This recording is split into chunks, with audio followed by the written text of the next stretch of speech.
فوق‌العاده لذیذ و جا افتاده رو درست کنیم. در ابتدا احتیاج داریم به 1 فنجان سرخالی عدس، 1 فنجان لوبیا و 1 فنجان نخود. همه حبوبات گفته شده رو تمیز بشورید و داخل آب برای 24 ساعت بخیسونید. حداقل تایم خیسوندن حبوبات 12 ساعته. بهتره که آبشون رو هر چند ساعت یک بار عوض کنید تا نفقش به طور کامل گرفته بشه. بعد از گذشت 24 ساعت از خیسوندن تمام حبوبات، داخل قابلمه مناسبی نخود و لوبیای خیس خورده رو اضافه کنید. روی اون رو آب بریزید، دربش رو ببندید و حرارت رو روشن کنید و ابتدا حرارت رو نسبتاً زیاد کنید تا آب سریعتر به نقطه جوش برسه. بعد از اینکه آب جوشید، حرارت رو حتما کم کنید و زمان بدید که نخود و لوبیا کاملا پخته بشه. تقریباً 1.5 ساعت زمان میبره. تو فاصله ای که نخود و لوبیا داره پخته میشه، برای پیاز داغ آش تابه مناسبی رو بیارید و به میزان لازم روغن بریزید. 2 عدد پیاز بزرگ رو که خلالی باریک خرد کردید داخل تابه اضافه کنید و تف بدید تا کاملا سرخ بشن و کاراملی.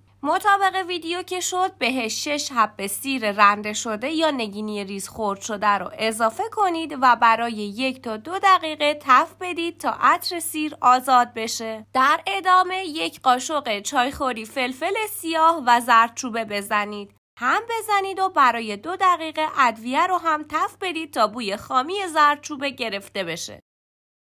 حالا 1 قاشق غذاخوری سرپر نعنا خشک بریزید و فقط برای 30 ثانیه تف بدید و بعد هم حرارت رو خاموش کنید و از روی حرارت بردارید و کنار بذارید. نعنا خشک نباید بیش از حد تف بخوره چون میسوزه و تلخ میشه، پس دقت کنید. زمانی که نخود و لوبیا پخته شد، عدس‌های خیس خورده رو توی این مرحله اضافه کنید و بذارید که 10 دقیقه دیگه بمونه تا عدس‌ها هم پخته بشه. چون تمام حبوبات از 24 ساعت قبل خیس خوردن، پختشون هم سریع‌تر میشه. زمانی که همه حبوبات پخته شد، توی این مرحله اگر احساس کردید که آب کمه، مقداری آب جوش بریزید. در ادامه 0.5 کیلو سبزی آش ساتوری شده که شامل تره، اسفناج، گشنیز، جعفری و شویده اضافه کنید و هم بزنید و زمان بدید که به جوش بیاد. مطابق ویدیو وقتی که جوشید 250 گرم رشته آش رو که نصف کردید اضافه کنید و به آهستگی هم بزنید تا یک دست بشه.